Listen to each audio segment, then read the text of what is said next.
Magdadalawang taon ng kasal ang babaeng si Elena at Khalid. Pero sa tagal na nila ay hindi man lang sila nagkaroon ng anak. Dahil dito, nabawasan ang pagmamahal ng lalaking si Khalid sa babae. Palagi na lang nitong inaaway si Elena. Dahilan para tuluyan ng mawalan ng pagmamahal si Khalid sa babae.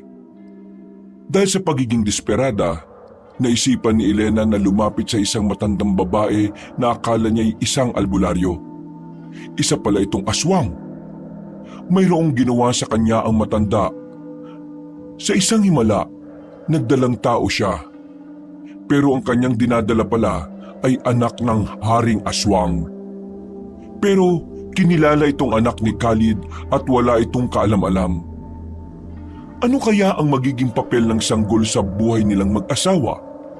Ano ang magiging dulot nito sa maraming tao at sa buong baryo? Magdala nga kaya ito ng malas o kapahamakan? O baka ito na rin ang magiging dahilan kung bakit magkakaroon ng kapayapaan? Abangan yan sa nag-iisang channel at tambayan ng lahat. Dito lang sa Ang Mga Kwento ni Kabanong.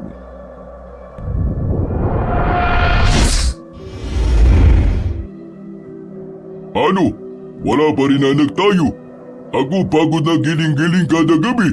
Tapos wala pa rin buo. Ano ba problema, Elena? Bakit ba di tayo magkaanak? Ikaw ba, Baog? Grabe ka naman sa sinasabi mong baog. Hindi ko alam kung bakit. Malusog naman ang katawan ko. Lusog? Katawan mo lusog. Pero ba't di ka makabuo? Pambihira. 2 taon tayo kasal na. Pero hanggang ngayon, ako wala maharap na apo sa akin, mama. Ano ba talaga? Ikaw ba inom gamot para di ka buntis? Ikaw ba ayaw ako maging papa ng anak mo? Ano ba pinagsasabi mo? Umayos ka nga ng iniisip mo. Para kang siraulo eh. Ikaw sabi sa akin totoo. Bakit ikaw di magkaanak?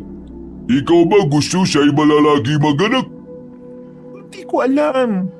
Bakit ba ang tigas-tigas ng bungo mo? Hindi ko makaintindi.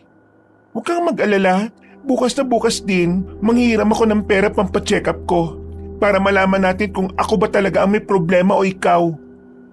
Wala ka, Silby. Kapag ako, alam na ikaw may lalaki iba, di ko alam ano gagawin ko sa iyo. Wala akong lalaki. Ikaw lang naman itong tamang hinala eh. Ano ba, Khalid? Hindi mo na ba ako mahal? Bakit pinaghihinalaan mo na naman ako?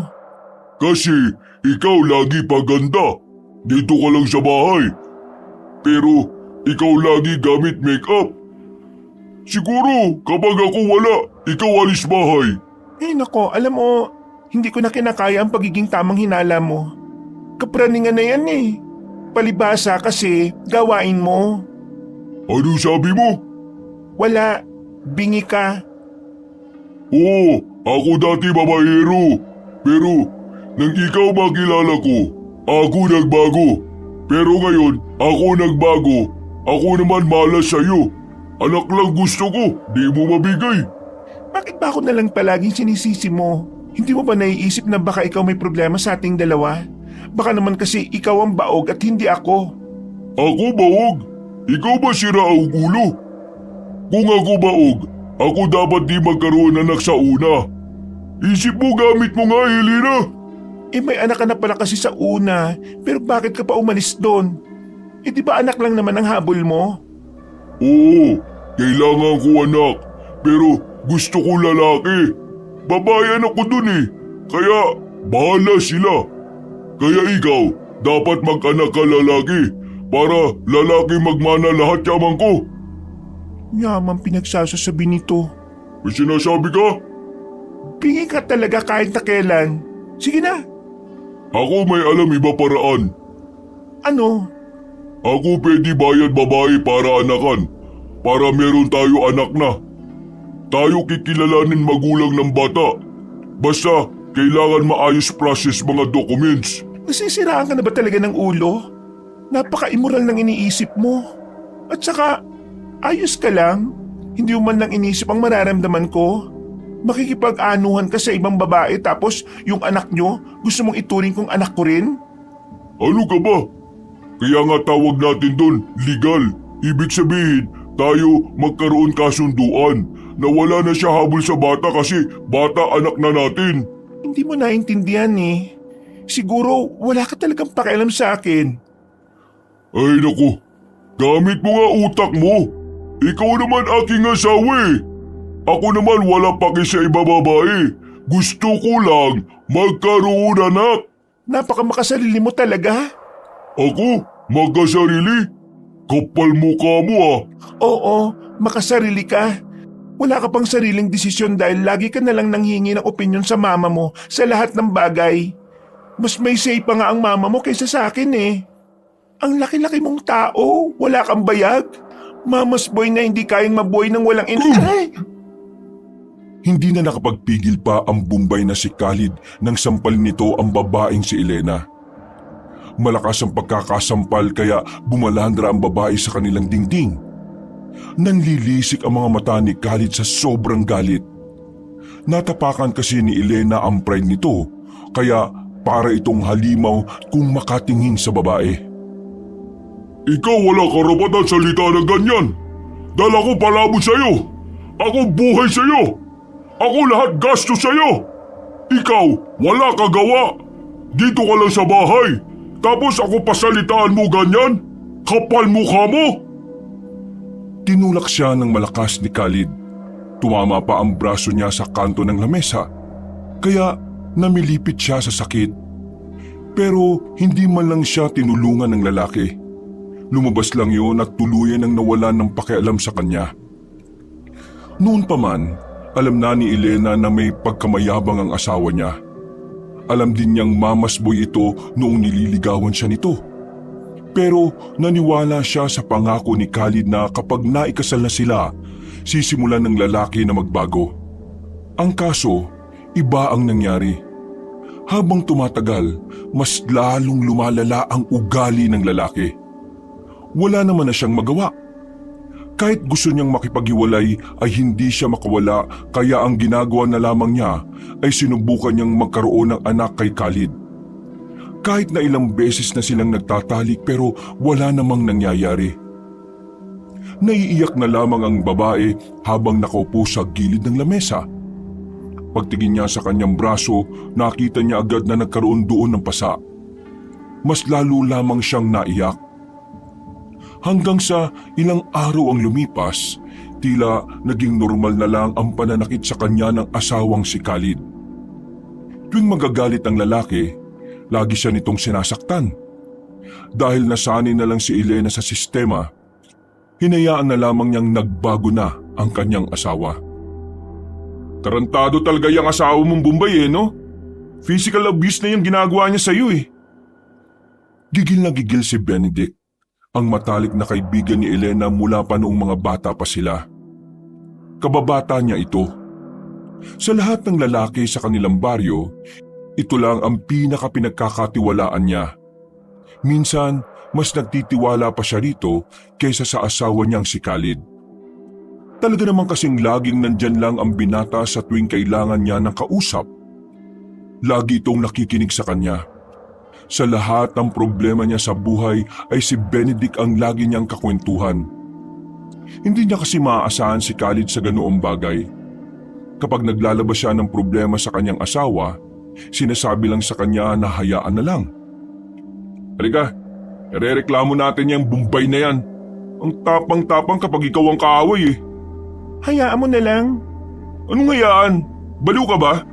Tingnan mo nga sarili mo oh. Ang dami mo ng pasa. Kahit itago mo, nakikita ko. Ayan oh, sa braso, sa hita, sa tuhod. Namamaga pa yung ibabang labi mo. Diyos ko naman oh. Hanggang kailan ka ba magpapakatangad dyan sa lalaking yan? Kasalanan ko rin naman eh. Hindi ko siya mabigyan ng anak. Hindi mo kasalanan na hindi kayo makabuo. Walang may gusto nun. Kung gusto niya ng anak, hiwalayan ka na niya at magharap siya ng iba. Hindi yung ganyan. Lagi ka na lang may pasa sa katawan. Nangangayayat ka na rin oh. Hindi ko siya kayang mawala, Benedict. Kaya mo. Nanghihinayang ka lang sa tagal ng pagsasama nyo. Ayaw ko na lang ng gulo kaya hinahayaan ko na lang siya. Wag lang talagang makakasalubong ka ng landas yung lalaking yan, Elena. Nako, sorry pero masasaktan ko talaga yan. Ikaw ang bahala. Basta ako, wala na lang akong pakialam. Pero maraming salamat kasi nakinig ka pa rin sa akin kahit na paulit-ulit na lang ang sinasabi ko. Malamang, pakikinggan kita. Kaibigan kita. Kumalma na lang ang lalaking si Benedict. Umupo ito sa tabi ng babae habang nasa gilid sila ng kalsada. Siya nga pala, birthday ni Ronald. Gusto mo sumama ka? Makalanghap ka naman ng ibang hangin. Puro kahanginan na lang ng asawa mo na alalanghap mo eh. Hindi ko alam. Baka magalit na naman yon kapag wala ako sa bahay. Akong bahala. Iatid kita mamaya. Bigyan mo naman ng break ang sarili mo. Karapatan mo rin maging masaya, no? Kahit na papano. Ano? Siya lang ang pwedeng umuwi ng lasing? Hindi na nakaimik pa ang babae. Pero ang totoo, nagdadalawang isip siya. Gusto niya rin kasing pumunta. Ang kaso, inaalala lang niya ang galit ng kanyang asawang Bombay. Nababahala siya na baka saktan na naman siya nito. Natapos ang usapan nila ni Benedict at nakauwi na rin ng bahay ang babae. Hapon pa lang naman kaya may oras pa sana siyang makatulog. Ang kaso nga lang, inabutan niya si Khalid na nasa bahay na. Nanonood ng TV at nakakalat ang mga hugasin sa lababo. Napapailing na lang siya. Hindi niya yun pinansin. Diretso na lamang siya sa paghuhugas ng pinggan. Pagkatapos, tumungo na lamang siya sa kanilang silid. Makalat din ang kwarto nila. Ang mga pantalon at brief ay nasa sahig. Kahit na kailan, burara talagang tao si Khalid. Bagay na lalong nakadagdag ng trabaho ng babae sa bahay. Napatingin siya sa gilid kung saan naroon ang bag ni Khalid. Nakita niya kasing merong nakalitaw roon na kakaibang bagay para sa kanya. Tiningnan niya ang isang bagay na hugis bilog. Kasing laki ng puwet ng baso. Kulay pilak at meron itong simbolo na hindi pamilyar sa kanya. Medal? Nang hawakan niya ang medalyon na yun, bigla na lamang siyang nakaramdam ng kakaiba sa kanyang sarili. Para siyang nakuryente. Kasabay nito ay ang mga kakaibang senaryo na bigla na lamang lumitaw sa utak niya. Ang senaryo ng karahasan, kamatayan at kaguluhan. Meron din siyang nakitang mga halimaw na kumakain ng tao. Sa halos 5 segundong pangitain, binitiwan niya agad ang medalyon. Sakto namang dumating si Khalid at tinulak siya palayo roon. Ikaw Pakialamero! Bakit mo gagalaw gamit ko, ha? Isasarado ko lang naman yung bag mo kasi nakabukas. Anong pinagsasabi mo? Kinuha ng lalaki ang bag at inilagay sa ilalim ng kama. Tumingin yun ng masama sa kanya at saka lumabas na rin ng bahay. Habang si Elena na natiling nakaupo sa sahig, napapaisip kung ano ang ibig sabihin ng lahat ng nakita niya. May koneksyon kaya ito sa mga panaginip ko noon? Mga bandang gabi, umalis uli ng bahay ang kanyang asawa. Dahilan para magkaroon siya ng pagkakataon na makaalis. Nagbihis siya ng maayos. Buo na ang kanyang loob. Wala na siyang pakialam kung anong mangyari pagbalik niya. Basta ang mahalaga na lamang sa kanya ay makapunta sa kaarawan ng isa rin niyang kaibigan. Oh, buti naman sasama ka na. Ang boring sa bahay eh. At saka may gusto rin kasi akong itanong sa'yo. Naglakad na silang dalawa patungo sa kabilang barangay. Doon kasi nakatira ang kanilang kaibigan na si Ronald. Wala nang katao-tao sa daan dahil 9:00 na rin ng gabi noon. Oh, ano bang itatanong mo? Huwag lang mata, tanga ako ron eh. Benedict, naniniwala ka ba sa panaginip at pangitain? Ano bang klaseng panaginip o pangitain? Yung parang may mangyayaring masama? Kung mangyayari ba sa totoong buhay? Sabi kasi nila, kabaliktaran daw nun ang mangyayari sa realidad. Naalala mo yung nanaginip ako dati na mananalo si Papa sa sabong? Kabaliktaran ang nangyari. Natalo lahat ng pera niya. At doon na nagkandaleche-leche buhay namin. Uy, bakit? Ano bang eksaktong nakita mo sa panaginip? Wala naman. Hindi naman sobrang mahalaga. Curious lang naman ako. Hindi na lamang niya sinabi sa binata ang nangyari tungkol sa medalyon. Hindi niya rin naman kasi alam kung paniniwala ito sa kanya. At saka palagay niya, hindi yun ang tamang oras para pag-usapan ang ganoong klase ng bagay. Bumuntong hininga na lamang ang dalaga at saka itunoon na lamang ang atensyon sa paglalakad. Sa gitna ng kanilang pagtahak, bigla na lamang silang nakaramdam na parang merong sumusunod sa kanila. Naririnig nila ang mga kaluskos sa gilid ng kalsada. Pakiramdam ng dalawa ay nanggagaling yun sa likuran ng mga halaman. Naririnig mo ba yun? Parang may nasunod sa atin. Oo, naririnig ko. Kaya dumikit ka lang sa akin. Nang lumalakas sa mga kaluskos, dinampot na ni Benedict ang malaking bato sa gilid. Sige, sumunod ka pa! Ibabato ko to sa pagmumukha mo, siraulo ka! Dahil sa bantang yun ng binata, hindi na nila narinig pa ang mga kaluskos. Parang natakot na rin ito sa binata. Sinamantala naman nila ang pagkakataon para makaalis kagad. Nakahinga lamang sila ng maluwag nang marating na rin nila ang kabilang barangay. Bungad lang naman ang bahay ni Ronald kaya pagdating nila, rektang kasiyahan agad ang dinatnan nila. Maraming alak ang nakahanda sa gabing yon. Sa unang pagkakataon, uminom ng alak si Elena. Sobrang saya ng babae. Pakiramdam niya ay naging dalaga siya ulit. Ang tagal na kasi niyang hindi nararanasang makarating ng mga okasyon. Palagi na lang kasi siyang nasa bahay. Makalipas lang ang halos 2 oras, tinamaan na rin si Elena. Saktong patapos na rin naman ang kasiyahan nila dahil nag-uwian na rin ang iba. Ano? Ihatid ko na kayong dalawa kasi baka hindi kayo sa bahay umuwi. Baka sa bahay na walang kusina. Ha? Anong pinagsasabi mo? Ano pa? Di motel. Sira ulo ka ba? Pwede rin naman. Doon na lang tayo umuwi, Benedict. Wala naman akong sariling bahay eh. O di ba? Gusto rin ni kumare. Sira ulo. Kasal ka na no? Baka mamaya magka-issue pa. Nagsimula na lamang silang maglakad. Wala na silang masakyan na tricycle dahil alanganing oras na rin nun. Sa kalasingan, nakalimutan na rin ni Elena at Benedict ang tungkol sa sumusunod sa kanilang dalawa. Habang naglalakad sa kalsada, maingay lamang ang tatlo. Para silang mga batang makukulit. Pangit ang tama sa kanila ng alak dahil kung kailan wala sa katinuan, saka pa sila naging madaldal. Alam mo Elena, kung ako sa'yo, maghanap ka na lang ng ibang lalaki, yung matino.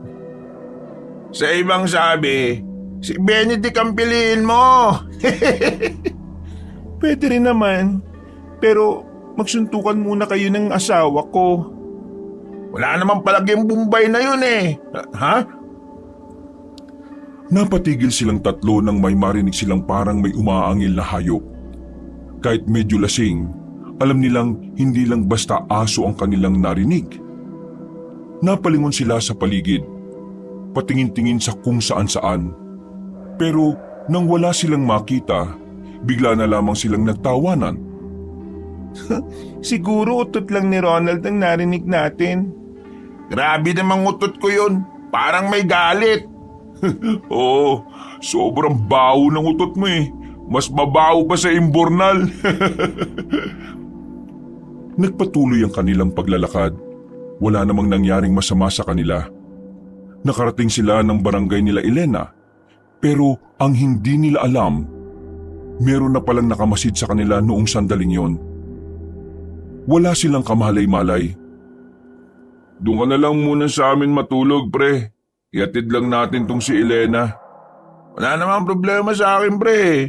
Alam ko namang gusto mo akong makatabi. Sus, manghihipo ka lang ng pututoy eh. Habang nagkakabiruan ang dalawang lalaki, malayo pa lang ay natanong na ni Elena ang kanyang asawang si Khalid na nasa loob ng bakuran nila. nakatanaw na yon sa kanya. Ramdam na agad niya ang umaapaw na galit nito. Nang makalapit na sila, agad na umarangkada ang Bombay. Wala kaya! Ako maghapon naningil utang. Ikaw pala lasing-lasing lang. At kasama mo pa mga lalaki. Malandi ka talaga. Di ka pa paalam sa akin. Ano gusto mo? Landiin dalawa lalaki na yan? Ano nangyari? Masarap ba pag dalawa lalaki? Ano? Galit na galit ang lalaki. Nakasarado na ang kamao nito. Kung wala nga lang si Benedict at Ronald nung mga sandaling yon, ay baka sinuntok na nito si Elena. O ikaw, magdahan-dahan ka sa pananalita mo ah. Bulol ka pero matabil ang dila mo ah. Ano ba gawa niyo asawa ko ha? Mga wala kayo iya. May asawa ang tao. Hoy, siraulo ka ba? Wala kaming ginawa sa kanya. Sumama lang siya kasi birthday nitong si Ronald. Nag-inom lang kami at inatid namin siya para makauwi ng ligtas. Kasi alam namin na wala kang kwenta eh. Kaya di mo ito mayahatid o masusundo man lang. Kaya ikaw ha? Manahimik ka. Huwag kang malisyoso. Kung makapagsalita ka, akala mo naalagaan mo itong kaibigan ko? Sinasaktan mo nga to eh. Gusto mo ikaw ang saktan ko ngayon ha? Oo pre. Tama na. Maniningil pa yan bukas eh. Huwag mo lumpuin. Wala kaming ginawa. Nag-inom lang. Naisip ko lang lumabas naman dito sa bahay para makapagsaya naman ako bago man lang ako saktan uli. Sabihin mo, ikaw naglandi sa iba lalaki kasi ikaw di na masaya? Sana nga. Kaya kong maglandi sa iba kasi hindi na ako masaya eh. Pero hindi ko kaya. Kahit napakagago mong asawa, nagtiis ako sa'yo. Uy, drama ka naman. Pasok na dito. Dito tayo sa loob mag-usap dalawa. Ako, landiin mo. Huwag sila. Abat, tarantado at bastos naman pala talaga to eh. Uy, pre! Hindi na nakapagpigil pa si Benedict. Sinuntok na nito si Khalid.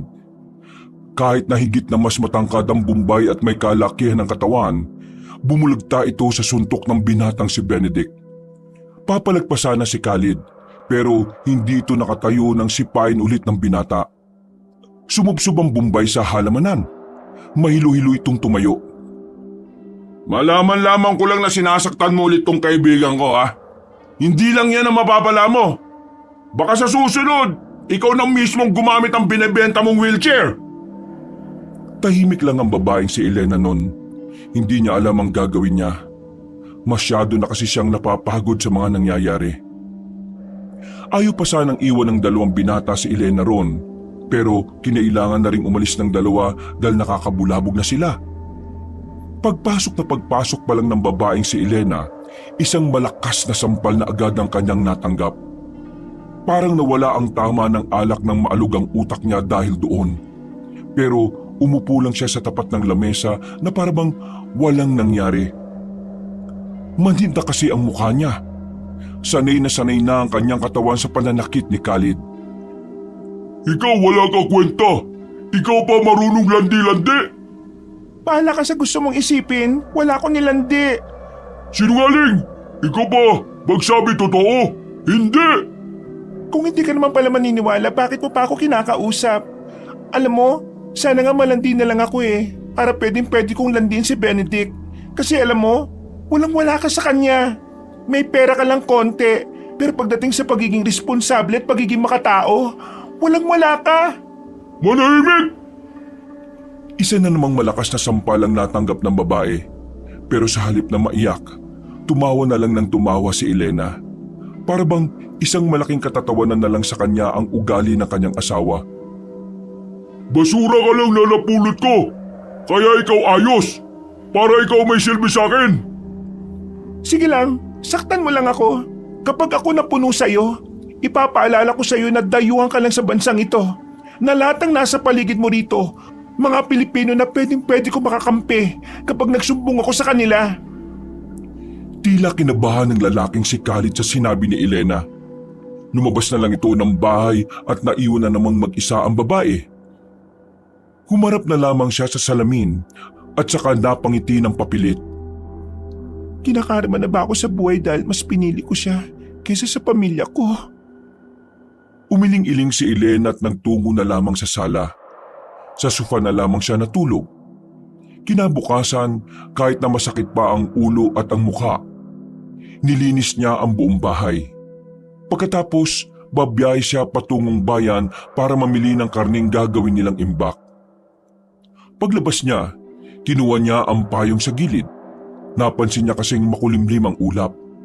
Anumang oras ay maaaring bumagsak ang malakas na ulan. Papunta na siya ng terminal nang makasabay niya si Benedict na parang kagigising lang. O Elena, Benedict, ang aga mo yata. pupuntahan talaga kasi kita eh. Gusto ko sanang humingi ng paumanhin kagabi. Pero hindi ko talaga pinagsisihan yung ginawa ko. Sira ulo asawa mo eh. Ayos lang yun, wala namang problema. Dapat pa nga ako magpasalamat sa iyo eh. Saan ka ba pupunta? Gusto mo bang samahan na kita? Mukhang mamamalengke ka yata ah. Oo, mamamalengke ako. Himulang nag-iwan ng pera yung asawa kong bumpay na siraulo eh. Pero wag na, ako na lang. Ayaw ko rin naman na magkaroon pa tayo ng issue. Iniisip ko lang ang image mo, no? Kaya ko naman. Sigurado ka ba? Oo naman. O sige na, lalakad na ako. Umuwi na lamang si Elena. Naglakad na siya patungo sa terminal. Pero bago siya makasakay ng tricycle, naramdaman niyang tila merong nakamasid sa kanya. Pero wala naman siyang nakitang kahina-hinala sa paligid. Hindi na lamang niya yun pinansin. Iniisip na lang niya na baka epekto lang yun ng mga nangyayari sa buhay niya. Mga ilang sandali lang ay nakarating na rin siya sa bayan. Papasok na lamang siya sa palengke nang biglang may sumalubong sa kanyang matanda. Puti na ang buhok nito pero may kalakasan pa naman. Nakangiti ito sa kanya na parang matagal na silang magkakilala. Iha! Bakit po? Ano pong kailangan nyo? Pwede ka bang makausap sandali, Elena? Bakit niyo po ako kilala? Nagkakilala na ba tayo dati? Nakikita ko sa iyong mga mata ang pagkatao mo. May kakayahan akong malaman ang pinagdaraanan mo sa pamamagitan lang ng tingin. Medyo nahiwagaan si Elena sa mga sandaling yon, pero hindi niya maintindihan kung bakit parang magaan ang kalooban niya sa matanda. Tawagin mo na lang akong Aling Romanya. Ano po bang kailangan nyo? Wala naman akong kailangan sa iyo, pero meron akong may tutulong sa problema mo. Hindi ba hindi kayo magkaanak ng asawa mo? Paano niyo po nalaman yan? Sino po ba talaga kayo? Kagaya ng sinabi ko kanina, kaya kong basahin ang pinagdaraanan mo sa pamamagitan lang ng iyong mga tingin. Kailangan ko na pong mamili. Pasensya na po. Matutulungan kitang magkaanak, Iha. Napatigil si Elena sa kanyang paglalakad at muling humarap. Nang marinig niya yon, ay tila ba merong pag-asa ang naramdaman niya sa kanyang kalooban. Lumapit siya sa matanda. Tumingin-tingin muna sa paligid bago sumagot. Sinasabi niyo po bang makakaanak ako kapag tinulungan niyo ako? Ganon na nga, Iha. Ganon na nga. Paano po? Ano pong pwede kong gawin? Kailangan ko po kasi magkaanak para hindi ako iwan ng asawa ko. Madali lang ang solusyon dyan, Iha. Pero ito ang tanong ko sa iyo. Kaya mo bang magtiwala sa akin? Ano po ba kayo? Doktor po ba kayo? Hindi ako doktor, pero isa akong mahusay na albularyo, Iha. May mga alam akong ritual at pwede mong inumin para tulungan ka ng magkaanak. Hindi po ba ako mapapahamak dyan? Hindi. Safe na safe ito, Iha. Gusto mo pang malaman kung paano? Sumama ka sa akin. Dadaling kita sa pwesto ko. Noong mga sandaling yon, hindi na napigilan ni Elena na patusin ang sinasabi ng matandang babae. Marahil dahil sa pagiging inspirado niya, hindi na niya naisip kung ano ang pwedeng mangyari sa kanya. Kaunting lakad lang, nakarating na rin sila sa isang iskinita na medyo masikip. Sa dulo nito ay naroon ang parang barong-barong na bahay. Pinagtagpi-tagping yero lang ang nagsisilbing dingding. Pasensya ka na, Iha. Ganito lang kasi ang bahay ko. Ayos lang naman. Hindi naman po ako maarting tao eh. Pinaupo siya ng matandang si Romanya sa gilid. Meron agad itong inilabas na isang botelya. May laman itong kulay puting likido na malapot. Pinakita pa nito kay Elena ang bote na yon. Marami na ang sumubok nito. At lahat sila, matapos lang nilang makipagtalik sa mga asawa nila, nagkaroon na rin sila ng anak. Pero para mas maging mabisa ito, kailangan ko rin munang magsagawa ng ritual. Gusto mo bang simulan na natin? Teka po, paano naman po ang bayad nito? Wala po akong dalang pera na sobra. Hindi naman problema sa akin yan. Donation lang naman ang kailangan ko. Pero dahil wala ka naman dala ngayon, ayos lang din naman.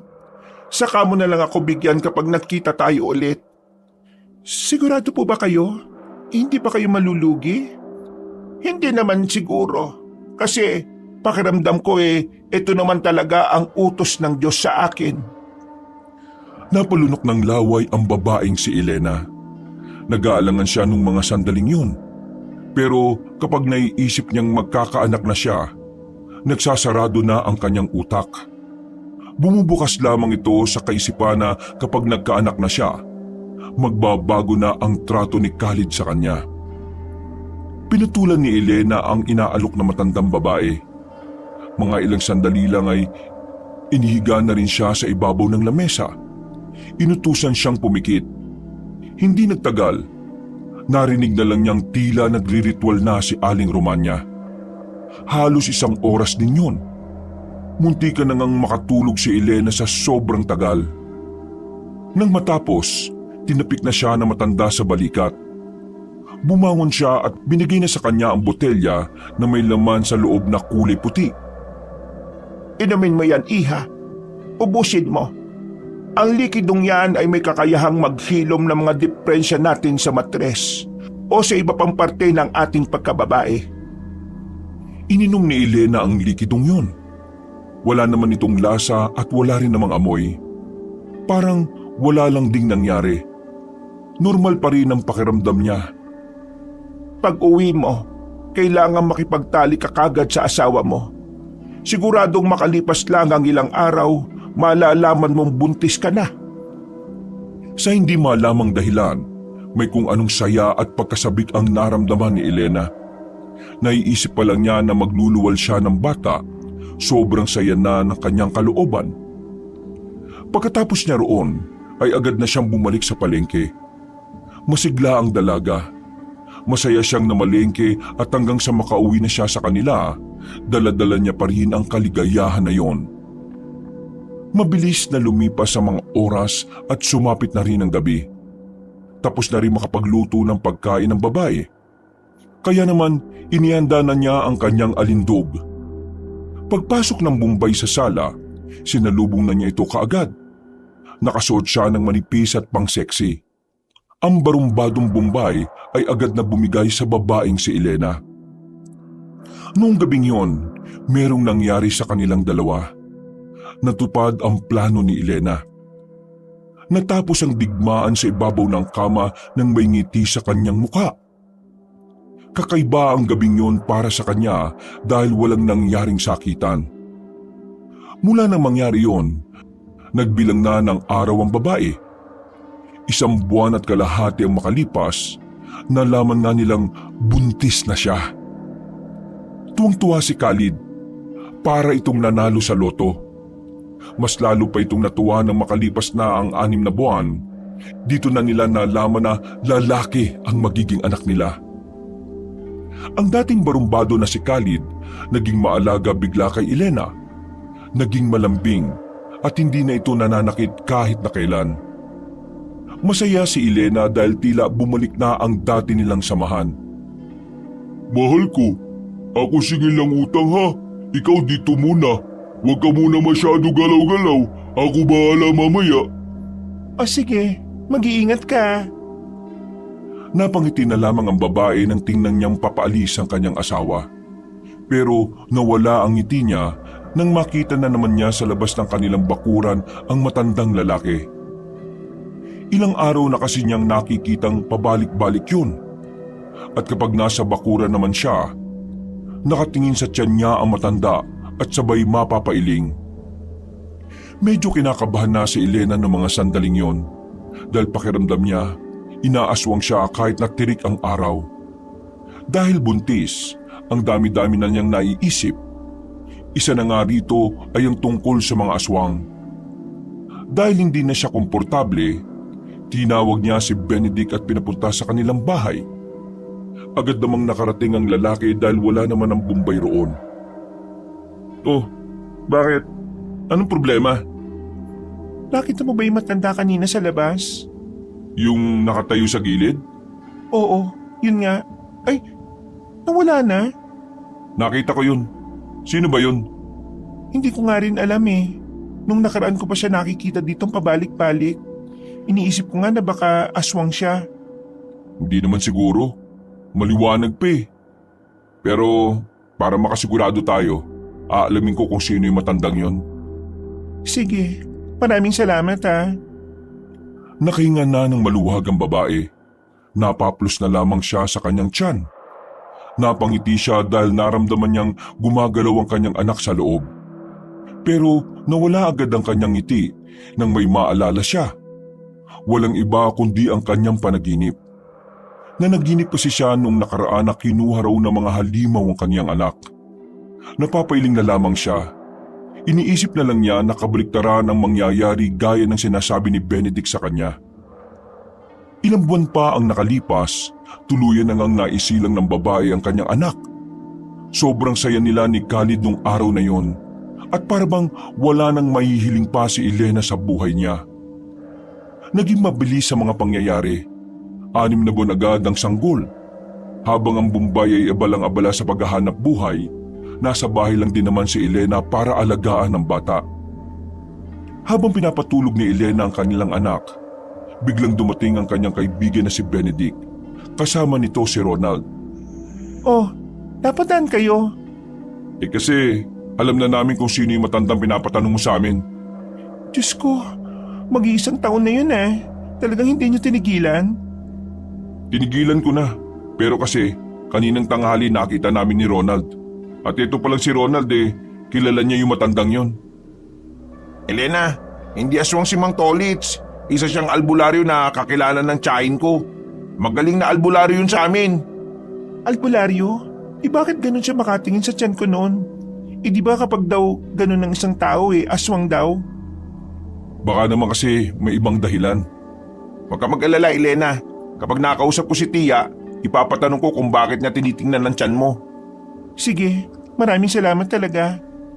Pero Elena, wala ka bang ibang nararamdaman dito sa bahay niyo nung nagbubuntis ka? Yung totoo?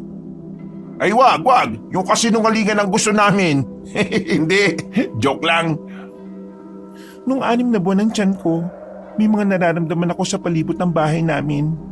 Nung una akala ko'y guni-guni ko lang, pero paulit-ulit na nangyayari yon. Isang beses nga, may mga nakita kong anino sa labas. Parang mga anino sila ng mga lalaki. Hindi ko alam kung aswang sila o ano, pero wala naman silang ginagawa masama sa akin. Parang nakabantay lang sila. O kaya parang nakatayo lang talaga. Nako, siguro dapat itanong ko rin yan kay Mang Tolits. Baka kailangan mo ng pabinyagan ng anak mo. Baka nilalapitan na yan ng masasamang elemento ha. Baka nga siguro. Dahil sa suwestyon ni Benedict, 1 buwan makalipas, pinabinyagan nga ng mag-asawang Khalid at Elena ang sanggol. Dahil dito, inakala nilang hindi na nga dadalawin ng kung ano-anong elemento ang anak nilang si Gigi. Isang gabi, nasa sala ang babaeng si Elena para sana magwalis lang. Nasa gilid naman ang kanyang anak na nasa kuna. Habang abala siya sa pagwawalis, nakita niyang biglang nakatayo ng maayos ang bata. Natutuwa siya dahil iniisip niya na baka maagang matutong maglakad ang kanyang anak. Pero nagtaka siya nang makita niyang nakatingin ang kanyang anak sa labas. Hindi niya tuloy maiwasang tumingin din doon. Pagsipat niya sa kanilang bakuran, nakita niyang parang may nakatayong lalaki sa labas. Hindi isa, kundi 4 na lalaking nakasuot ng kulay itim. At sa hindi malamang dahilan, hindi niya maaninag ang mga mukha ng mga yon. Kinuha niya ang kanyang anak at saka pumasok sa silid nila ni Khalid. Nasa kasagsagan na ng tulog ang lalaki pero kailangan niya itong gisingin. Uy, Khalid, gising. Gising ka muna. Oh, ano ba problema? Ako pagod. Ako babahinga. Gising-gising ka pa. May mga lalaki sa labas, sa bakuran. Hindi ko sila kilala. Sa pag-aakala ni Khalid na baka yun na ang mga pinagkakautangan niya, dali-dali siyang napabangon. May kinuha itong itak sa ilalim ng kama at sabay silang lumabas ni Elena. Pagpunta nila sa sala, wala naman silang nakitang kung ano roon. Ako ba loko mo? Wala naman Nakita ko talaga kanina, nandyan sila sa bakuran. Elena, ikaw ba praning? Wala naman Pambihira Ako babahinga na. Ikaw din pahinga na. Kung ano-ano kikita mo Patulugin mo na Gigi natin. Sige na. Napabuntong hininga na lamang si Elena ng mga sandaling yon. Lumabas pa siya ng bakuran para lang tingnan kung nasaan na ang mga lalaki. Pero naglaho na talaga ang mga yon. Sa mga sumunod pang araw, hindi na mapakali ang kalooban ni Elena. Naisipan na niyang ipabantay muna ang anak niya sa 2 binatang si Benedict at Ronald. Total, ninong naman ang 2 ito ng bata. Pinuntahan niya ang tirahan ni Aling Romanya sa bayan, pero sa kasamaang palad, wala na roon na matanda. Ang sabi ng mga taga roon, hindi naman pala talaga taga roon na matanda, ni wala ngang nakakakilala rito kahit na isa. Paano ko malalaman kung aswang ang mga yun o hindi? Kainis naman Dismayadong sumakay na lamang ng tricycle si Elena. At habang nasa biyahe, bigla niyang naalala ang mga kakaibang katangian na tinataglay ng anak nilang si Gigi. Unang-una narito ay ang minsang pagtingin ng bata sa labas ng bakuran. Ang paggising nito sa madaling araw tapos tumatawa ng tumatawa. Para bang may naglalaro sa bata. At higit sa lahat ay ang nakikita niyang parang balahibo sa likuran ng kanyang anak na wala naman yun nung ipinanganak niya. Hapon na nang makauwi siya, tulog ang bata, habang ang 2 lalaki ay nakaupo lamang sa labas. Oh, buti naman nakabalik ka na kaagad. Baka mamaya maabutan pa kami ng asawa mong ditong tulig. Nakatulog yung bata dahil sa napakaganda kong boses. Kinantaan ko na kinantaan Maraming salamat talaga. Pasensya na sa abala. Wala yun, ano ka ba? Naanak namin yung anak mo, no? Para saan pang tumayo kaming pangalawang magulang ni Gigi. O paano? Alis na kami Ay, siya nga pala. Nag-text sa akin si Tia. Magkikita pala sila mamaya ni Mang Tolit sa bahay. Baka makausap ko rin siya. Itatanong ko yung mga gusto mong ipatanong. Sige, maraming salamat ulit. Napangiti na lamang si Elena sa 2. Makalipas ang ilang oras, nag-aasikaso na si Elena sa pagluluto ng magiging hapunan nila ni Khalid. Nang matapos na niya ito, nagulat siya nang biglang dumating ang lalaki. Natataranta ito. Oh, bakit ka ba natataranta? Ano ba nangyari? Kailangan natin alis. Yung mga pinagkautangan ko, galit na sila. Sabi wala pa ako babayad kasi wala pa ako singilibe. Naku, puntahan nila ako. Dala sila baril. Kailangan na natin alis. Si Gigi, bitbit mo. Sakay tayo motor ngayon. Dali! Diyos ko naman, ang naman pinasok mo, Khalid. Huwag ka na dami sabi. Kailangan na natin alis dito. Kahit na naguguluhan pa rin si Elena, kinuha na lang niya ang kanilang anak. Wala silang sinayang na pagkakataon. Sumakay agad sila ng motorsiklo ng Bombay. Nang nasa kalsada na sila, sakto naman na nakita sila ng mga kalalakiang nakasakay sa itim na sasakyan. Hinabol sila ng mga yon. Pinagbababaril sila. Hindi man sila natamaan, sumimplang ang kanilang sinasakyan. Mabuti na lamang talagang nayakap ni Elena ang kanilang anak. Hindi yun nabagok, pero gumulong sila ng halos 3 metro. Nakaiga lang sa simento ang mag-asawa. Hindi makatayo si Elena dahil sa sakit ng katawan.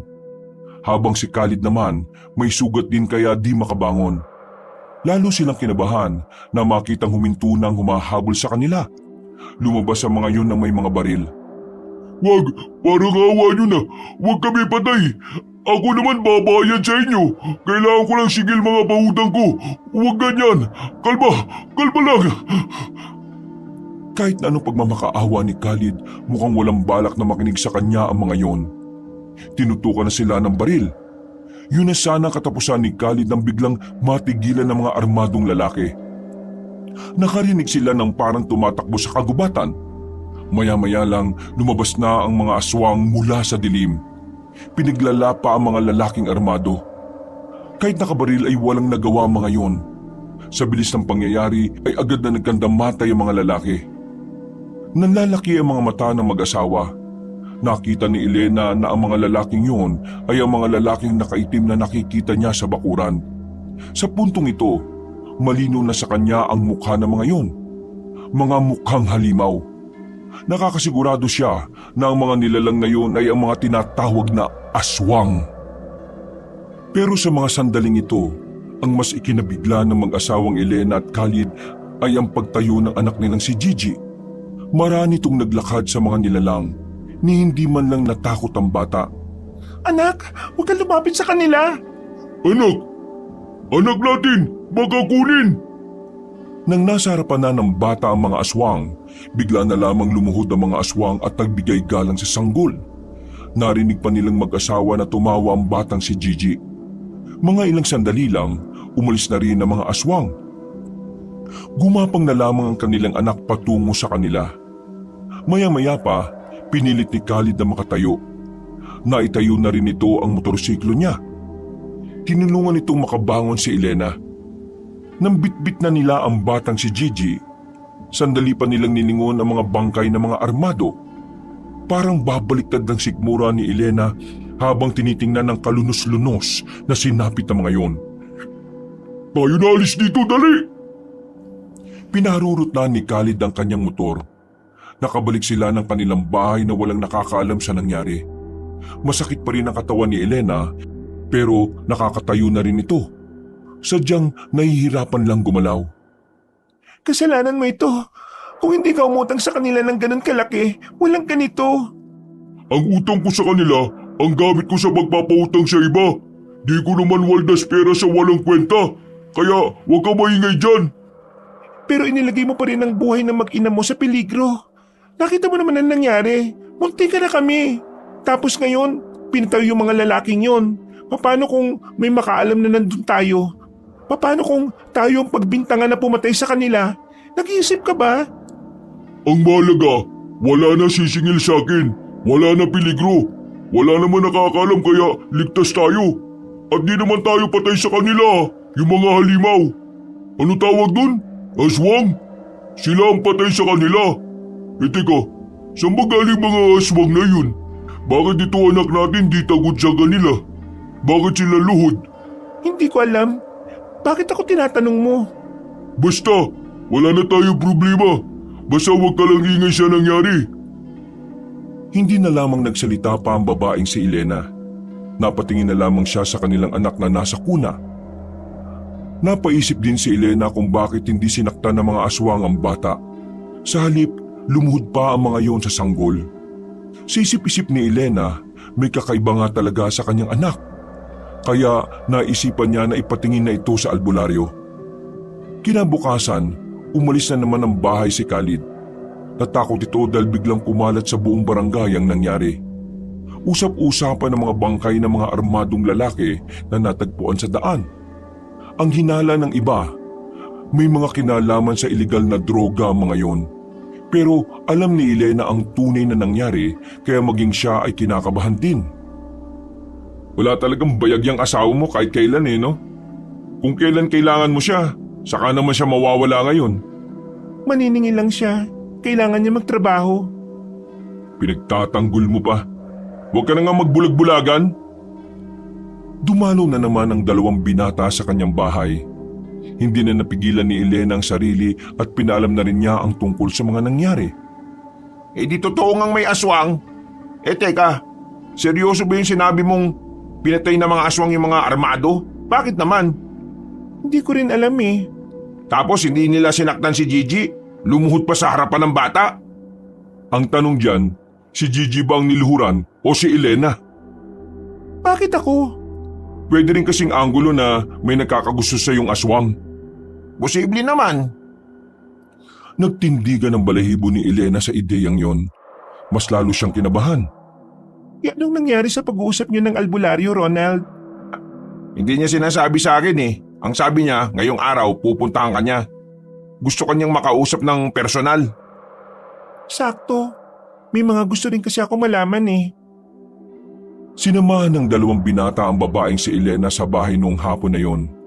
Hanggang sa sumapit na nga ang kinahapunan, dumating na matandang lalaking albularyo, si Mang Tolits. Nakita nila yon sa tapat ng bahay. Agad naman itong nilapitan ni Ronald para papasukin. Paglapit pa lang ng albularyo, umiyak na kagad ang bata na nasa kuna. Nilapitan naman yon ni Elena para patahanin. Tumahan naman ito, pero nakatingin ito kay Mang Tolits. Mang Tolits, siya yung sinasabi ko sa inyo. Kilala ko siya. Kilala niyo ako? Ikaw ang babaeng lumapit kay Romanya, ang peking albularyo. Kilala niyo siya? At anong sinabi niyo? Peking albularyo? Kilala ko si Romanya. Alam mo kung bakit? Dahil ang matandang yon ay isang aswang. Isa siya sa mga matagal ko nang hinahanap. Nang marinig yun ni Elena, ay bigla na lamang nanlamig ang kanyang magkabilang palad. Nanginig ang kanyang mga kamay. Hindi mo alam bala? Kaya naniwala ka sa kanya na sa pamamagitan ng ininom mo ay magkakaanak kayo ng asawa mo. Pero alam mo kung ano talaga ang totoo, iha? Totoo na alin? Ang ininom mo ay hindi para magkaroon kayo ng anak, kundi para ilagay sa iyo ang anak ng hari ng mga aswang. Sandali. Ano bang sinasabi niyo? Ipaliwanag niyo nga ng maayos para naman naiintindihan ni Elena. Ang mga aswang ay naghahanap ng isang babae na may problema sa pagkakaroon ng anak. Yun ay para mabuo ang prinsipe ng mga aswang. Ang pinainom sa iyo ay isang likido na may halo ng dugo ng hari ng mga aswang. Kailangan nila ng sinapupunan ng isang tao. Dahil ang aswang na may kalahating tao ay may tuturing na pinakamalakas na uri ng aswang. At ang mas masaklap pa, anak pa ng hari ng mga aswang ang ipinadala at isinilang mo. Isa lang ang ibig nitong sabihin. Hindi mo anak ang sanggol na yan sa asawa mo. Yan ay anak mo sa hari ng mga aswang. Hindi totoo yan. Hindi totoo ang mga sinasabi mo. Baka ikaw ang aswang. Ang dahilan kung bakit minamanmanan kita noon ay dahil inaalam ko kung may mangyayaring masama sa'yo. Hindi kasi biro na dalhin mo ang isang sanggol na aswang. Kadalasan, namamatay ang ina. Pero kakaiba ka dahil kinaya mo hanggang 9 na buwan. Ayoko na marinig ang mga sinasabi niyo. Naiintindihan ko kung hindi ka maliniwala sa akin. Alam kong masakit itong tanggapin. Pero iha, ito talaga ang totoo. Isang araw o gabi, darating ang mga aswang dito para sunduin ang batang yan. Kapag kabilugan na ng buwan, babalikan nila ang anak mo at wala kang magagawa roon. Siya ang prinsipe ng mga aswang. Isa siyang aswang. Kailangan niyang mawala sa mundong ito dahil kung hindi, darating ang araw na maghahasik lang din siya ng lagim. Nilapitan ni Elena ang kanyang anak. Bubuhati na sana niya ang bata nang makita niyang tila dumadami ang buhok sa bandang likuran nito. Humaba rin ang kuko ng bata ng 1 pulgada. At ang mga mata ng bata ay parang namumula. Iyak lang yun ng iyak. Nakatingin pa rin sa albularyo. Ang Tolits, seryoso ba kayo? Tingnan niyo kasi yung bata kawawa naman. Nandito ako hindi para manggulo. Wala akong intensyon na gumawa-gawa lang ng kwento. Nandito ako para tulungan kayo. Kung hindi natin gagawin ang tama, may mga buhay na mawawala. Ang mga aswang ay gumagawa na ng paraan para maghari na naman sa sanlibutan. At ikaw, Elena, nasa mga kamay mo ang susi na kapayapaan. Kung papayagan mo kong gawin ang tama, walang mapapahamak. Iiling-iling ang babae. Hindi nito kayang isipin na sasaktan ng matandang albularyo ang kanyang anak. At mas lalong hindi niya kayang isipin na totoong aswang ang bata. Bibigyan kita ng isang araw para makapag-isip. Bukas ng gabi sa parehong oras, babalikan kita. Teka, wala na bang ibang paraan? Wala na. Ang tanging paraan lang para mapigilan ang mga hakbang na ginagawa nila ay Hindi ako papayag. Umalis ka na. Umalis ka na rito bago pa ako tumawag ng pulis at ipadampot kita. Iha, pag-isipan mo ng mabuti ang sinasabi ko sa iyo. Hindi tayo magkalaban. Ang tunay na kalaban ay malapit nang dumating sa balyong ito. Malapit na. Ngumiti ng mapait na matandang lalaki. Tinapik nito sa balikat ang dalawang binata at saka naglakad na rin palabas ng bakuran. Napaupo na lamang sa sahig ang babae. Hindi niya inakala na ganun ang kanyang malalaman. Kahit kasi may hinala siyang may kakaiba sa bata, hindi pumasok sa isipan niya na aswang ito. Elena, pag-isipan mo na maigi. Naniniwala rin ba kayo na aswang ang anak ko? Ayaw ko itong sabihin pero kilala talaga si Mang Tolits na kumakalaban sa mga aswang sa amin. Alam nyo, wala pa siyang sinabi na hindi talaga lihitimo. Kaya hindi ko masasabing nagsisinungaling siya eh. Alam niya sinasabi niya. Kung aswang ang anak ko, bakit hindi niya kayo sinasaktan? Niyakap na lamang ni Benedict ang babae nang tuluyan na itong maiyak. Pero napakalasang dalawa nang biglang dumating ang Bombay na si Khalid. Nanlaki ang mga mata nito sa nakita niya. Uy, mali ang iniisip mo ah. Ano ibig sabihin nito? Ako ba loloko nyo? Bakit kayo yakap ha? Kayo ba sira ulo? Ha? Dito pa talaga sa bahay ko? Niyakap ko lang siya para Sira ulo ka! Bigla na lamang lumapit ang lalaking si Khalid kay Benedict. Walang ano-ano'y sinuntok nito ang binata sa muka. Hindi pa ito nakontento. Nang bumalandra si Benedict, ay sinundan ito ng maraming tadyak ang lalaki. Walang palag si Benedict. Buti na lang ay umawat na ang binatang si Ronald sa kanila. Bakit ka ba nananakit? Wala namang ginagawang masama si Benedict eh. Mahiya ka nga. Isa ka ba?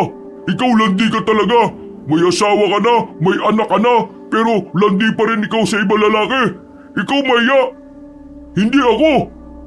Hindi ako naglalandi. Si Benedict lang naman kasi ang lagi nandyan para sa akin. Ikaw, lagi kang wala. Lagi ka pang nananakit. Ni hindi man lang ako nakaramdam ng halaga sa'yo. May relasyon talaga kayong dalawa ha? Malandi ka ha?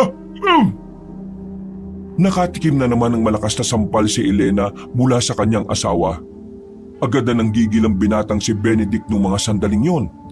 Nasa aktong lulusob na sana si Benedict, pero nagulat na lang silang lahat nang makitang tumalo ng sanggol patungo sa kinaroroonan ni Khalid.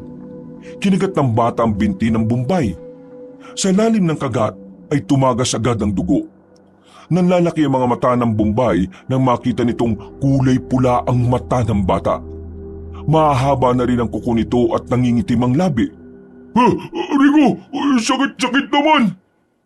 Chichi! Napanganga na lamang ang dalawang binata. Kahit si Elena ay hindi rin makapaniwala. Sa puntong ito, tila unti-unti na siyang naniniwala na totoo nga ang sinasabi ng matandang albularyo. Totoong ang kanyang anak ay anak nga talaga ng aswang, ang hari ng mga aswang. Kakagatin pa sana ng bata sa binti si Khalid nang biglang sipain nito ng Bombay. Tumalsik ang sanggol sa gilid at gumapang patungo sa likod ng bahay. Hindi na nagawa pang habulin ni Elena yon. Napako na ito sa kinatatayuan niya at hindi alam ang gagawin. Ano? Bakit? Bakit nalimawalag natin? Ano gawa mo sa kanya? Bakit niya ako kagat? Sakit! Pre, tulungan natin. Baka umaubusan pa ng dugo ang Bombay na yan eh. Pasalamat ka, marunong pa kaming maawa, hinayu pa ka. Inalalayan nila si Khalid na makatayo. Umalis sa mga yon para itakbo ang lalaki sa ospital. Si Elena naman natulala na lamang sa gilid. Hindi niya alam ang mararamdaman at gagawin niya. Hindi niya matanggap na hindi talaga pangkaraniwang bata ang batang si Gigi. Halos 1 oras din yata siyang nakatulala. Maya-maya ay nahimasmasan na rin siya. Sa kanya lamang naalala ang kanyang anak. Kahit na alam na niyang aswang yun, hinanap pa rin niya ang batang sanggol sa likod ng bahay nila. Pero laking gulat na lang niya nang makita si Gigi roon na meron ng kinakaing hilaw na manok. Duguan ang bibig at kamay. At ang mas kapansin-pansin pa, nakita niyang parang lumaki ng kaunti ang bata. Gigi, anak! Lumingon sa kanya ang bata.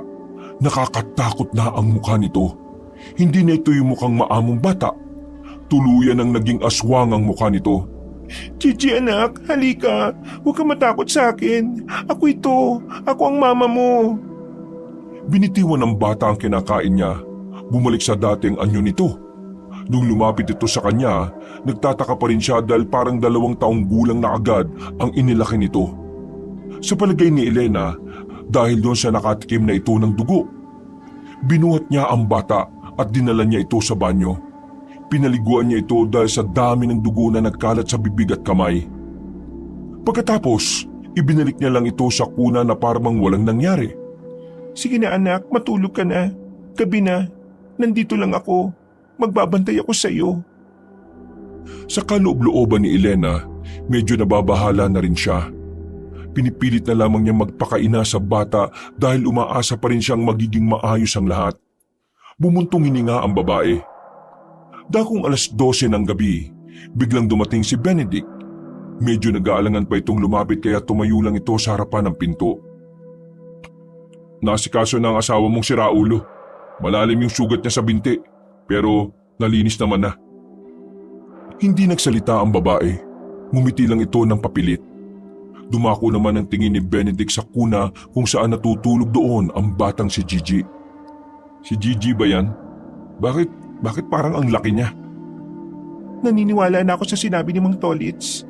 Pero Benedict, parang hindi ko kaya ang sinasabi niya. Parang hindi ko maisip na papatayin niya ang anak ko. Naiintindihan kita, Elena. Alam kong nararamdaman mo yan kasi isa kang ina. Hanggat hindi ka sinasaktan ni Gigi, susuportahan kita. May naisip kami ni Ronald, umalis tayo ngayong gabi. Nakakasiguro kasi kami na bukas pupuntahan ka na ni Mang Tolits. At sa ayot sa gusto mo, baka paslangin niya ang anak mo. Bakit mo ako tinutulungan? Hindi taong anak ko.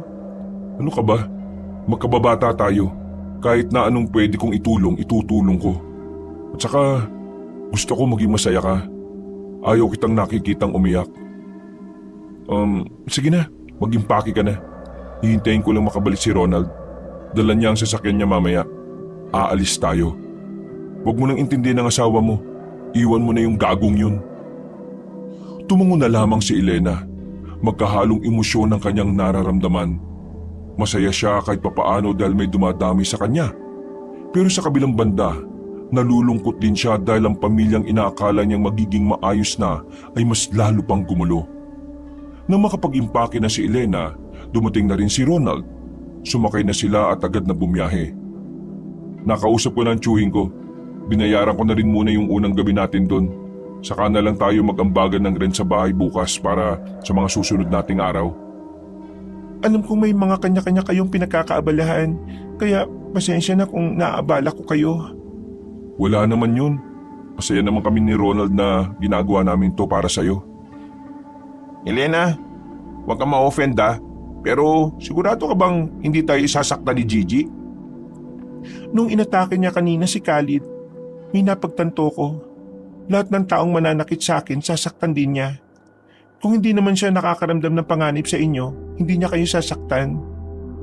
Tingin ko, dahil kalahating aswang at kalahating tao lang naman si Gigi, may kakayahan din siyang makapag-isip na parang tao. Yung emosyon ng tao. Baka yun yung namana niya kay Elena. Kung ganon, ayos din pala. Basta, kailangan mo lang alagaan si Gigi para kahit na iba yung uri niya sa atin, magiging mabuti siyang tao. Aswang. Ano ba? Ano ba pwede itawag kapag kalahating tao at kalahating aswang? Tawagin mo na lang siya sa pangalan niya. Pero Elena, bakit parang lumaki siya? Nagulat nga rin ako kanina. Pero kasi kumain siya ng buhay na manok. Kinuha niya sa kapitbahay. Tingin ko Mas mabilis siyang lalaki kapag kumakain siya ng kumakain at kapag nakakatikim na siya ng dugo. Dapat bang kumain siya ng ganon? Aswang pa rin si Gigi, kaya sa ayot sa gusto natin, kailangan niyang kumain ng pagkain niya. Pero wag lang tao. Gaya ng ibang aswang na kumakain lang ng laman ng tao. Hindi ko hayaan na maging ganun si Gigi. Sa mga sumunod na sandali ay naging tahimik na ang kanilang biyahe. Maya-maya pa, nakarating na rin sila sa bahay ng kanilang pansamantalang titirhan. Hindi naman kalakihan ang bahay. Sakto lang ang sala at meron lang 2 silid. Maliit lang din ang kusina, pero para kay Elena ay ayos na yon. Ang mahalaga naman sa kanya ay hindi na sila matutunto ng albularyo. Sige na Elena, magpahinga na kayo ni Gigi. Maya-maya kami na lang ang gigising sa inyo. Maraming salamat talaga. Pumasok na lamang si Elena at ang kanyang anak sa loob ng isang silid. Noong mga sandaling yon, pinagmasdan na lamang niya ang bata. Napapangiti na lamang siya. Hindi siya makapaniwala na malaki na kagad si Gigi. Huwag ka mag-alala anak. Hindi ko hayaan na mapunta ka sa kadiliman at hindi ko hayaan na may amang aapi sa iyo na gaya ni Mang Tolits. Tumabi na lamang si Elena. Niyakap niya ang bata at saka nakatulog na rin. Dakong 5:00 na madaling araw, ginising siya ni Benedict. Nakapagluto na pala ng pagkain ng 2 binata. At nung oras na yon, susubukan pa rin nila kung kakain si Gigi ng pagkain ng isang tao. Nang magkakaharap silang 4 sa hapagkainan, sinubuan ni Elena ng gulay ang bata. Nakahinga sila ng maluwag ng kainin yun ni Gigi, pero hindi to kumakain ng karne na niluto. Ganun pa man, kahit na papaano ay nagpapasalamat na lang si Elena. Dahil kahit aswang ito, meron pa rin ito ng katangian ng isang normal na isang tao. Kinaumagahan, kinailangan ni Ronald na umalis. Naiwan si Elena at Benedict sa bahay. Habang ang batang si Gigi naman ay nakatulog ulit. Dadalawin mo ba si Bombay sa ospital? Ayoko na. Ayoko na siyang makita. Siya ang dahilan kung bakit nagkandaletse-letse ang buhay ko ngayon eh. Iwan mo na yung siraulong yun. Ituon mo na lang atensyon mo sa anak mo. Isa pa, hindi rin naman niya itinuturing na anak si Gigi eh. Lalo na't nalaman niyang aswang yung bata. Benedict, minsan iniisip ko, sana pala hindi kita binasted noon. Sana pala tayo na lang. Hindi siguro ganito kakomplikado ang lahat. Ano ka ba? May dahilan kung bakit hindi tayo naging tayo. Isa pa, kasama mo pa rin naman ako eh. Nandito ako palagi para tulungan ka. Dumating ang kinagabihan, nakabalik na rin ang binatang si Ronald. May mga dala na itong pagkain. Maghahapunan na sana sila noong mga sandaling yon, pero nakita nilang bigla na lang pumula ang mga mata ng batang si Gigi. Dahil dito, naramdaman na rin ni Elena na merong masamang mangyayari. Maya-maya pa, dumating na ang mga aswang sa bakuran. Naroon ang mga nakaitim na lalaki. Walang pakundangan ng mga ito na pumasok sa loob ng bahay. Kukuha sana ng bote si Benedict, pero bigla na lang itong sinipa ng isang lalaki. Tumalsik si Benedict sa gilid. Si Ronald naman, bigla na lamang hinablot ng isang aswang at hinagis palabas. Anong kailangan nyo? Walang nagsasalita sa mga aswang. Hinawakan lang siya sa damit at binalandra sa gilid. Nang makita yun ng batang si Gigi, biglang lanlisik ang mga mata nito. Lalapit na sana mga aswang sa bata nang biglang sinakmal ni Gigi ang isang lalaki. Mabangis ang batang si Gigi. Sa isang iglap lang, sugatan na ang mga aswang na yun. Pero ang hindi alam ni Elena sa pagkakataong ito, marami pa palang aswang ang naghihintay lamang sa labas. Sa likod bahay, Elena! Dali! Pumunta sila roon. Pero pagdating nila, nakita nilang meron din palang aswang na nag-aabang doon. Wala na silang ibang malalabasan. Kapag pinilit pa nilang makaalis, maaaring mapahamak si Elena at si Benedict. Umamba ng atake ang batang si Gigi. Pero dahil nga masyado pa itong bata at maliit para sa isang katutak na aswang, hindi rin ito agad umubra. Sinipa lang ito ng isang aswang. Gigi, anak! Akmang lalapit na sa kanila ang aswang, pero hinarangan ito ni Benedict. Kinuha agad ni Elena ang kanyang anak at saka bumalik sila sa sala. Lalabas na rin sana sila ng bahay pero ang dami na ring nakaabang na aswang sa harapan ng bakuran. Mukhang di na yata tayo makakalis dito. Ang dami nila. Pambira naman oh. Wala ka bang nadala na baril? Baliw! Paano naman ako magkakaroon ng baril? Unti-unting lumapit sa kanila ang mga aswang. Mabuti na lang ay biglang dumating si Mang Tolits. May mga kasama itong mga manunugis. Pinagtititiran ng mga yon ng palaso ang mga aswang. Agad namang nalaga sa mga yon. Pero kahit na nakaligtas sila Elena sa banta ng mga aswang, batid ng babae na hindi sila makakaligtas sa grupo ni Mang Tolits. Ang batang aswang ang pakay ng mga ito. Bagay na hindi papayagan ni Elena. Nasundan ka namin, Ronald. Mabuti na lang, kasi kung hindi, baka wala na kayo ngayon. Kung nandito kayo para sa bata, wag na. Hindi naman masamang aswang si Gigi eh. Sa katunayan, iniligtas niya kami sa mga aswang na umatake sa amin ngayon. Tama si Benedict. Siya ang dahilan kung bakit ngayon buhay pa rin kami. Hindi naman problema sa akin kung mabuting aswang ang batang yan o hindi. Ang iniisip ko ay kapag nakuha yan ng ama niya, siguradong magagamit siya sa kasamaan. Hindi. Kaya ko siyang palakihin ng mabuti na parang isang tao. Hindi siya magiging masama. Isa akong ina. Nararamdaman kong hindi siya likas na masamang aswang.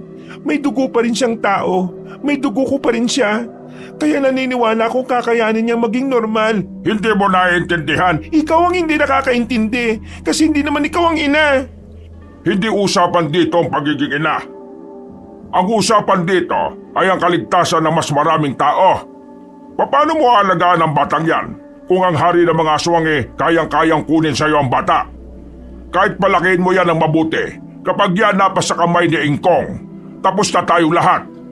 Kailangan mo makinig sa akin, Iha. Hindi ang batang yan ang tipo ng anak na dapat mong palakihin.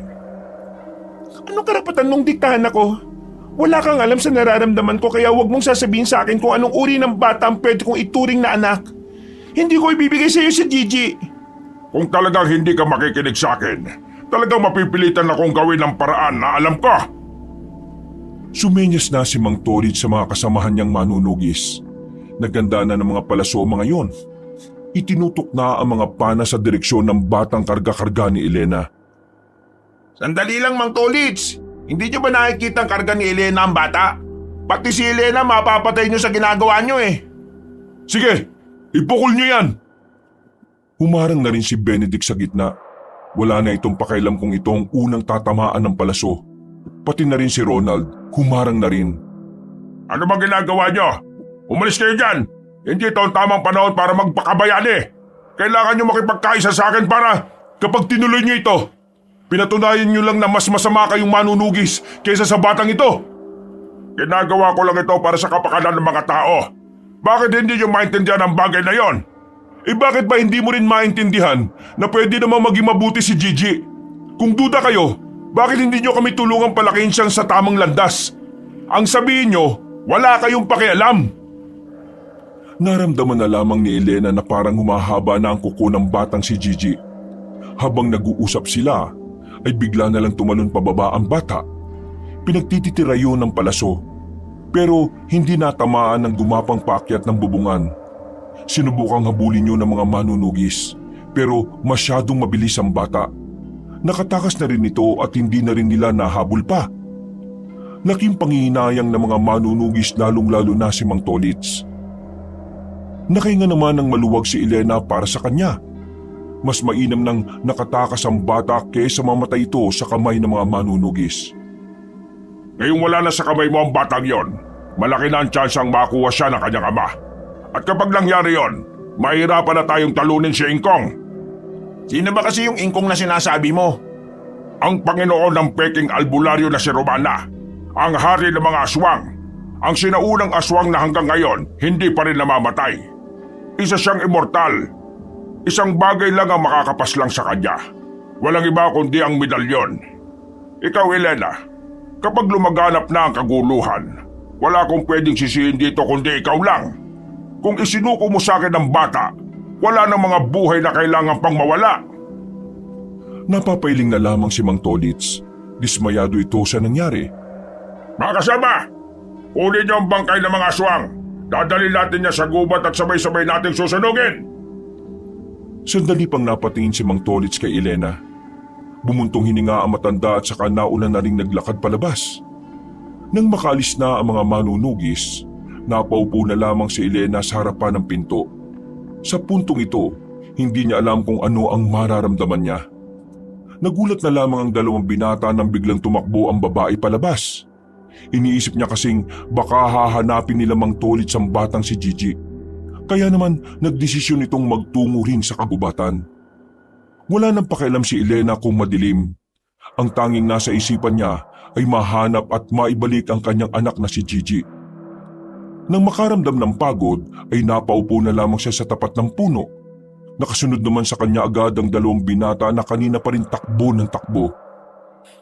Kailangan ko mahanap si Gigi. Hindi siya pwedeng mawala sa akin. Hindi pwedeng makuha siya ng hali ng mga aswang. Hindi pwedeng makuha sila ni Mang Tolits. Ipagpabukas na natin ang paghanap. Mas delikado ngayon. Kapag may mga nakasalubong tayong aswang, wala tayong magagawa. Wala tayong dalang kahit na anong pamprotekta sa sarili natin eh. Tama si Benedict, Elena. Umuwi na muna tayo. Mas mahihirapan tayo kapag ngayon tayo naganap. Baka sa halip makita pa natin si Gigi, tayo naman ang mamatay. Sorry, hindi ko na kasi talaga alam ang gagawin ko. Inalalayan na siya ng dalawang binata. Nang maging kalmado na siya ay nilisan na rin nila ang kagubatan. Bumalik na muna sila sa kanilang bahay. Sa kakaiyak, hindi na namalayan ni Elena na nakatulog na pala siya. Umaga na nang magising siya sa pag-aakalang nasa tabi na niya si Gigi. Pagbangon niya, nakita niya sa labas ang dalawang binata. Nililinis sa mga natuyong dugo sa bakuran. Umupo siya sa gilid. Bigla niyang naalala ang kanyang asawa na si Khalid. Kahit na naging masama ang trato nito sa kanya, meron pa rin parte ng pagkatao niya na tila nag-aalala pa rin para sa lalaki. Nagising ka na pala. Siya nga pala. Pagkatapos mong kumain, uuwi na muna tayo sa atin ha. Kukuha lang ako ng mga damit ko. Tapos ikaw, kunin mo na rin lahat ng mga gamit mo. Para naman habang nandito tayo, meron kang nagagamit o nasusuot. Tumango na lang ang babae. Wala siyang ganang makipag-usap hanggang sa nasa biyahe na sila ay parang wala siya sa sarili. Nakatingin lang siya sa dinaraanan nila. Ilang minuto lang, narating na rin nila ang kanilang lugar. Lalo lang siyang nakaramdam ng lungkot. Walang katao-tao. Tumuloy siya sa kwarto nilang mag-asawa. Habang nagkakalkal siya ng damit, nakita niya ang bag ng asawa niya sa ilalim ng kama. Hinugot niya yon. Pagbukas niya, nakita niya ang medalyon na naroon. Nagsalubong ang kilay niya. Sa hindi malamang dahilan, naisipan niyang kunin yon at inilagay kagad sa kanyang bag. Sigurado ka bang okay na ang lahat ng gamit mo? Wala ka na bang ibang nakalimutan? Wala na, okay na ako. O sige, tara na. Isang mapait na ngiti na lamang ang naisukli ni Elena sa binata. Mula noong araw na yon, hindi na talaga nasilayan ni Elena ang kanyang anak. Lumipas ang halos 3 buwan, tila nasanay na lang siya na wala na ang presensya ni Gigi. Kahit na may nararamdaman pa rin siyang lungkot, kinakaya na niyang mabuhay at magsimula ng panibagong buhay niya. Magkasama silang 3 sa iisang bahay. Wala namang problema si Elena sa setup nila dahil mabait naman ang 2 lalaking kasama niya. Malayong-malayo sa kanyang asawa na si Khalid, na wala pa rin siyang balita kung ano na ang nangyari. 3 buwan na ang nakalipas pero hindi pa rin makapaniwala si Elena sa mga nangyari. Ang akala niya pa hindi siya makakawala sa sitwasyon na yon. Pero ngayon, 3 buwan na rin walang nangyayaring kakaiba. Tila bumalik na ang buhay niya sa normal. Walang paramdam ang aswang. Wala na rin paramdam sa kanila si Mang Tolits. Sigurado ka bang maghahanap ka na ng trabaho? Ayos lang naman sa amin ni Ronald na wag na muna. Alam naman namin kung gaano kahirap ang pinagdaraanan mo. Oo nga, huwag mong pwersahin ng sarili mo. Hindi, kaya ko naman na. Isa pa, gusto ko rin namang makatulong sa inyong 2. Ayaw ko maging pabigat habang buhay. Isa pa, para naman makapaglibang-libang naman ako. 3 buwan na rin ang nakalipas. Hindi pwedeng habang buhay na lamang ako nalulugmok. May punto naman siya, pre. Kailan mo ba balak mag-apply? Mas maganda siguro kung bukas na kagad. Sabihan mo lang kami para maihatid ka namin. Ay, hindi na. Kaya ko naman mag-isa eh. Sayang ang benta niyo kung isasara niyo ang babuyan ng isang araw. Ayos si Elena, pre. Independent woman. Masaya lang sana sila nung hapon na yon. Ang kaso nga lang, nawala ang mga ngiti nila nang mapatingin sila sa pintuan. Isang binatilyo ang nakatayo roon. Tulala, madungis ang muka at katawan. Umaalingasaw na ang amoy nito. Sino ka? Uy! Sino ka? Bakit ka nandito? Sandali. Bakit? Kilala mo ba siya? Diyos ko! Lumapit si Elena sa binatilyo at kahit marumi ang binatilyo ay agad niya itong niyakap ng mahigpit. Takang-taka si Benedict at Ronald noong mga sandaling yon. Hindi kasi talaga nila makilala ang nasa kanilang harapan. Elena, sino ba yan? Kapatid mo ba yan? Si Gigi! Si Gigi? Teka, paanong... Pre, mukha nung umalis siya, marami siyang kinain na karne. Ilang beses siguro siyang nakatikim ng dugo kaya ganyan siya kagad lumaki. Ganyan ba talaga lahat ng aswang? Hindi ko alam eh, pero baka si Gigi lang. Kasi nga, espesyal ang kaso niya. Saan ka ba napadpad, anak?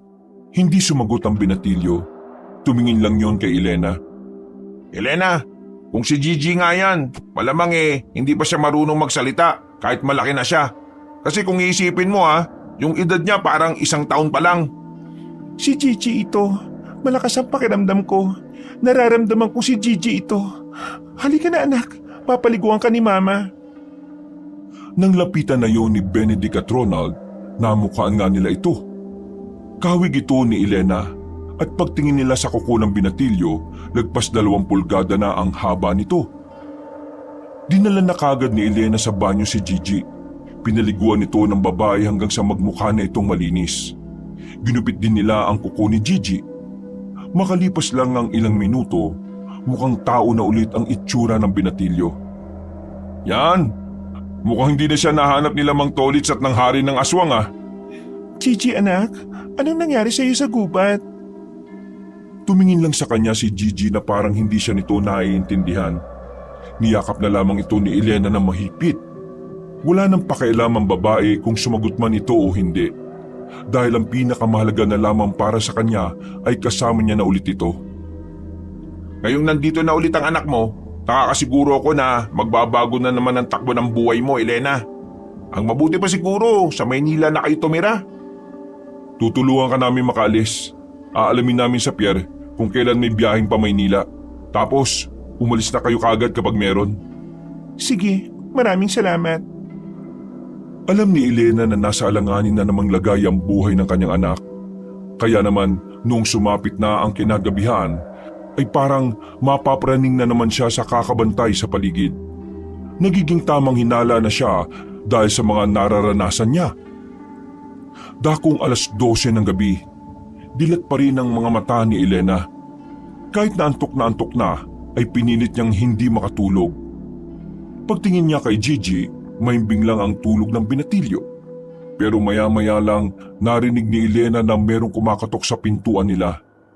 Paglabas niya ng kanilang silid, inabutan na niya ang 2 lalaki sa sala. Sino yun? Sandali, sisilipin ko. Naglakad ang lalaking si Benedict para sa pintuan. Merong maliit na butas doon. Pagtingin niya sa labas, nakita niyang naroon sila Mang Tolits. Kasama na naman ito ang mga manunugis. Agad na bumalik si Benedict sa kanila. Naalarma na ang dalaga ng mga sandaling yon. Sinarado niya kagad ang pintuan ng silid nila ni Gigi. Ronald, alam kong nariyan na ang anak ni Elena. Hindi kami pwede magkamali. Dito kami tinuro ng langis na lana. Kaya gusto ko sana makausap kayo. Buksan niyo ang pinto! Hindi nakatiis si Elena. Malakas ang loob niyang binuksan ang pinto at bumungod naman sa kanila si Mang Tolits. Agad namang itong pumasok at tiningnan ng bahay. Ano bang sinasabi niyo? 3 buwan nang hindi ko nakikita si Gigi. Ni hindi ko nga alam kung ano nang nangyari sa kanya 3 dekada na akong albularyo, iha. Hindi ako pwedeng magkamali. Narito ang anak mo. Kaya naman, isuko mo na siya sa amin para wala na tayong problema. Mawalang galang na po Pero trespassing na po ang ginagawa niyo Pumasok kayo sa bahay namin nang walang paalam. Hindi niyo ba alam na pwede namin kayong kasuhan? Alam ko, pero hindi naman na mahalaga sa akin kung makulong ako o hindi. Ang mahalaga sa akin ay ang kaligtasan ng maraming tao. Mga kasama, halugugin niyo ang bahay. Ihanda niyo ang sarili niyo dahil baka bigla kayong atakihin. Kabadong babae nang makita niyang lumapit na sa silid nila ang mga manunugis. Sinundot-sundot ng alambre ang doorknob. Nang mabuksan na ang pintuan, nanlamig si Elena dahil alam niyang naroon ang kanyang anak. Pero ang sabi ng mga manunugis, wala roon ang hinahanap nila. Nakahinga na ng maluwag ang babae. Napansin niya sa loob ng silid na parang nakabukas ng bahagya ang bintana. Alam niyang nakatakas na agad ang binatilyo bago pa man dumating sila Mang Tolits. O di ba wala? Ang kukulit niyo naman kasi. Pasensyaan tayo, Mang Tolits. Pero bukas din, irereklamo namin kayo. At kung ano man ang sinasabi niyong langis na lana, hindi na kayo dapat magtiwala dyan dahil nagkamali kayo. Pasensya na. Hindi ko inaasahan na magkakamali ako. Sobrang tagal ko nang ginamit ang langis na lana, pero hindi ko alam kung bakit ngayon lang ako pumalya. Pasensya na talaga. Pasensya na rin po, kasi bukas baka makulong na kayo. Palis na sana sila Mang Tolits nang biglang napatigil ang mga yon sa bakuran. Kahit sila Elena, narinig din ang mga malalakas na hiyaw ng mga aswang sa kagubatan. Lalong nanindig ang mga balahibo ni Elena. Pakiramdam niya, may mangyayari na namang masama. Ronald, pre, kunin mo na yung binili nating baril. Hindi nagtagal, bigla na lamang umatake ang mga aswang sa mga manunugis. Sa bilis ng mga pangyayari, nadali agad ang mga bata-bata ni Mang Tolits. Tinamaan ang mga yon sa iba't ibang parte ng katawan. Laban lang! Laban! Walang atras! Binunot na ni Mang Tolits ang kanyang palakol. Nagmamadali itong ipinagtatataga ang mga aswang. Habang ang iba naman niyang kasama ay hinila papasok ng bahay nila Elena. Tumulong na rin ang dalawang binata sa pagsagip sa iba. Elena, dito ka lang. Tutulungan namin sila. Pre, tara! Pinagbababaril ng dalawang lalaki ang mga aswang. Kahit na papaano, nakatulong ang ginawa nila dahil sandaling tumigil at nagtago ang mga nilalang. Noong mga sandaling yon, aminado ang matandang si Tolits na nabigla sila sa pag-atake ng mga aswang.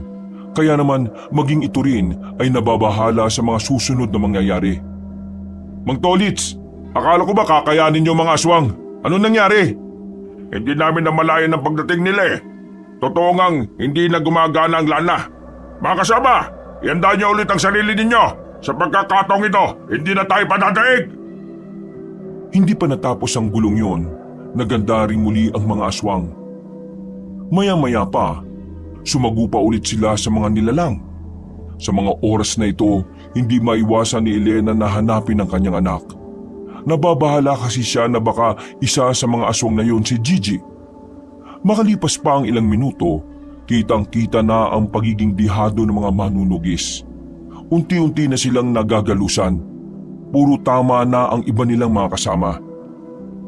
Kaya naman, napilitan na lang silang pumasok sa loob ng bahay. Kung hindi nila yun gagawin, siguradong mamamatay na silang lahat dahil iilan na lang sa kanila ang nakatayo. Bira, malas! Pre, mauubos na bala ko. Huling magasin na to. Nalinti ka na! Mawawalan na sana sila ng pag-asa nang marinig nilang parang nasasaktan ng mga aswang sa labas. Pagsilip nila sa labas, nakita nila ang binatilyong si Gigi na kinakalaban ng mga kapwa-aswang. Malakas ang binatilyo. Kakaiba rin ang bilis nito na siyang ginagamit nito para isa-isahin ang mga kalaban. Nanlalaki ang mga mata ni Mang Tolits. Hindi ito makapaniwala sa nasasaksihan niya.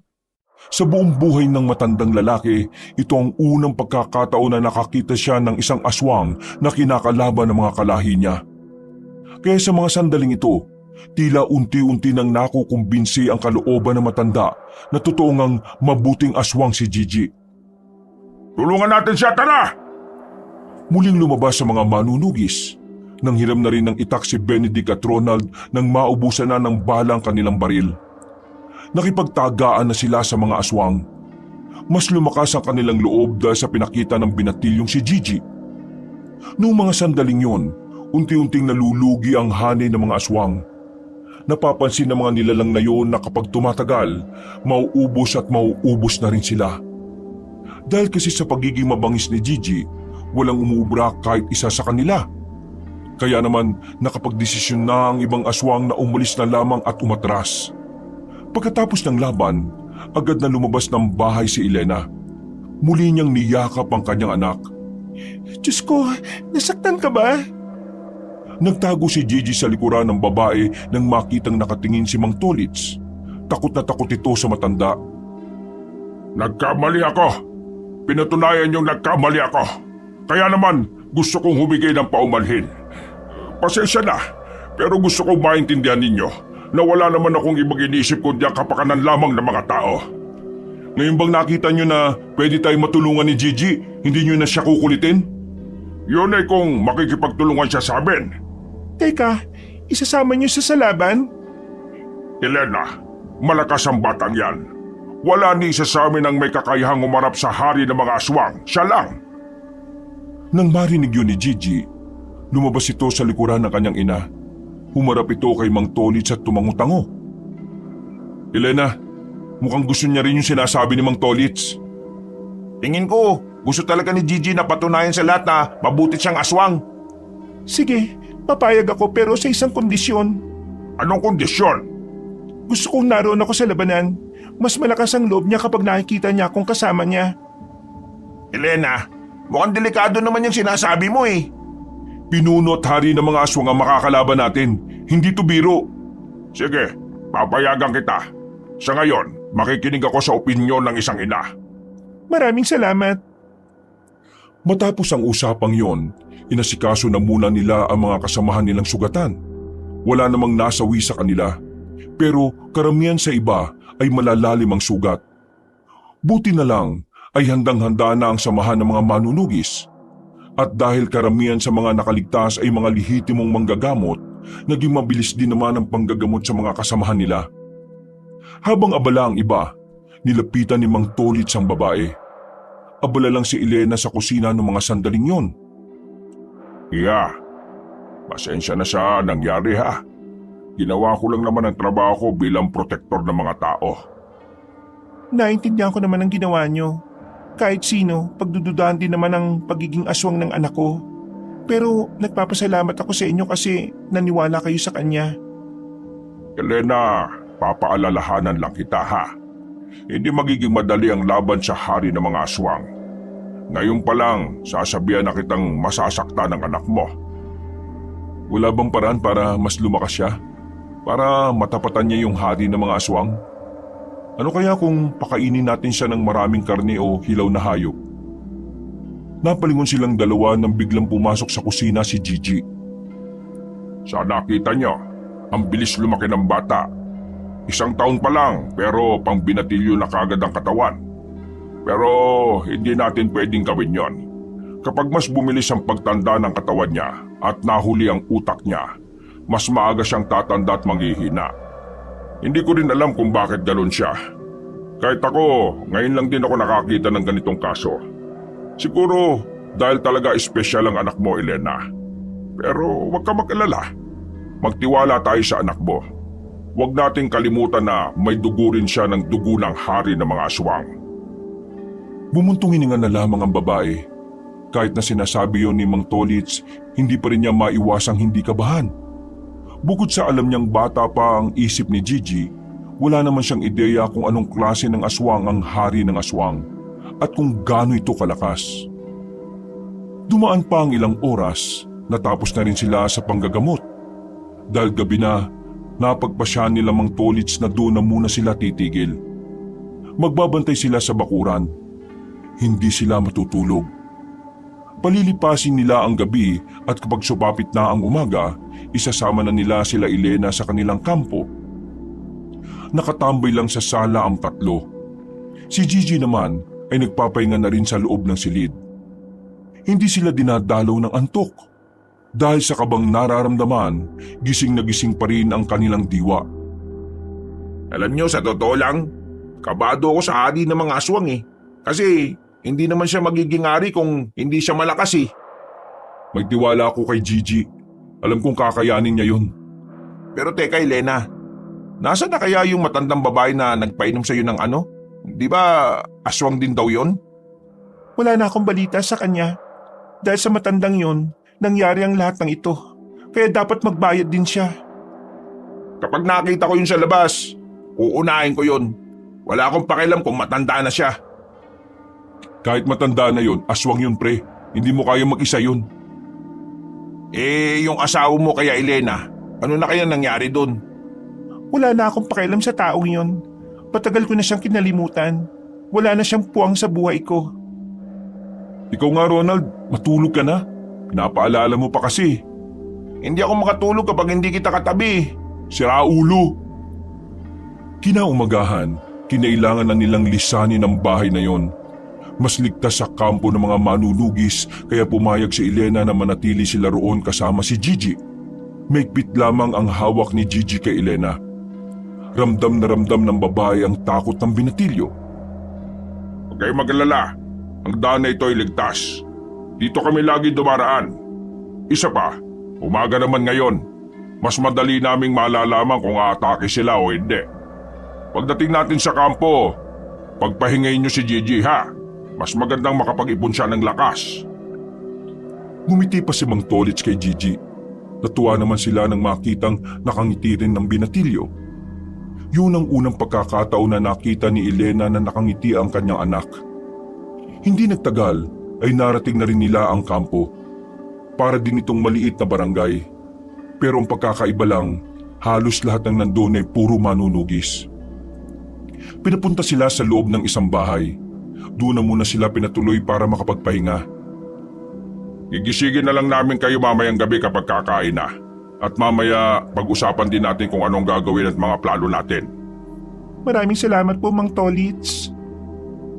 Ngumiti ng malapad ang matandang lalaki at saka naglakad na rin paalis kasama ng ibang manunugis. Ayos no? Puro manunugis at albularyo pa lang naririto.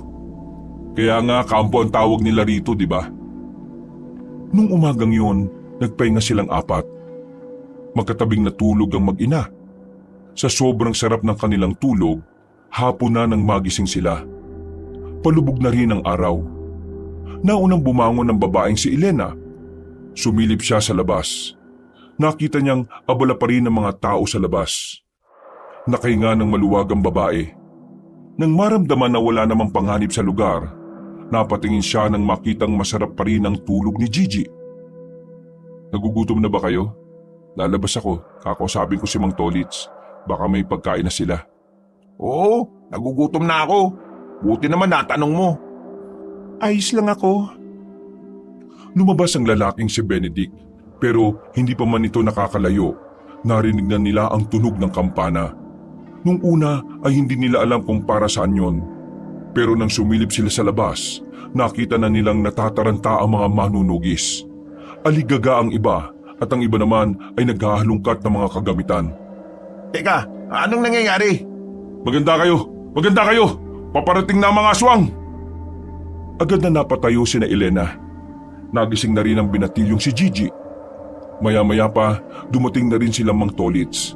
Kasama na nito ang opisyal na mga manunugis. Tayo na ang pinuntahan dito ng mga aswang. Ihandaan niyo ang mga sarili ninyo. Kasama ng mga aswang ngayon ang hari nila. Ramdam na ramdam ko.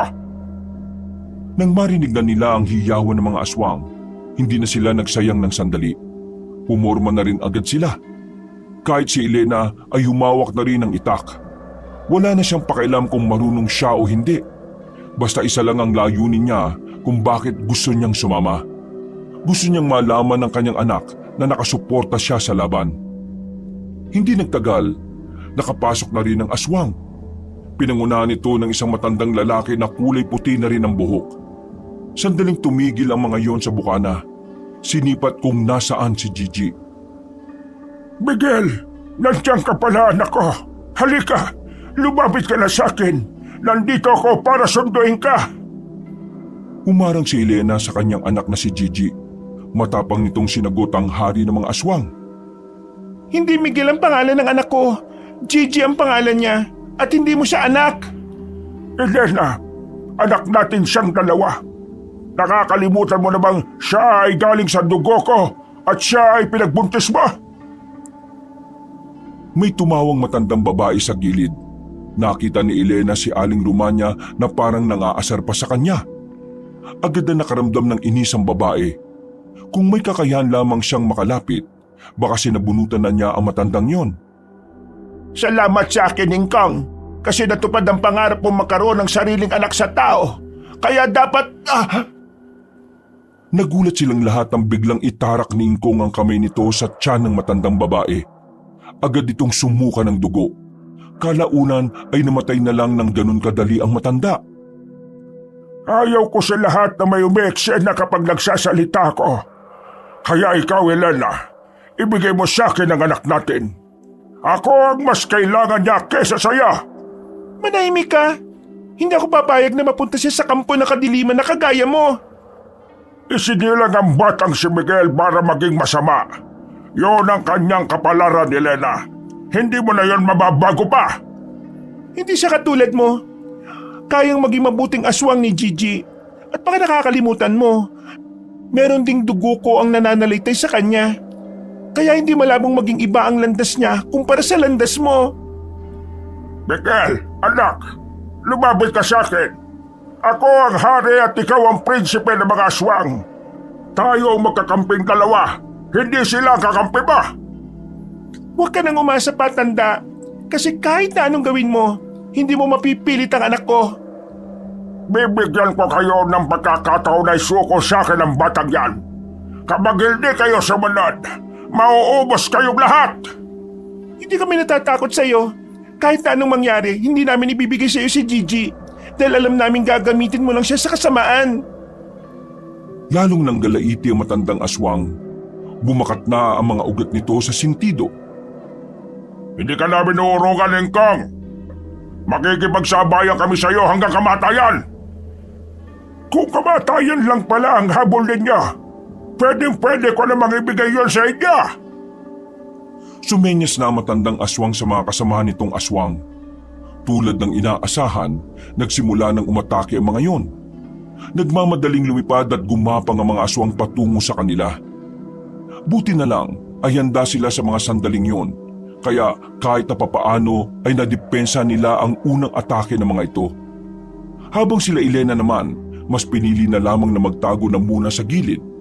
Sa nakikita kasi nila, malabong makasabay sila kagad dahil masyado pang marami ang nasa labanan.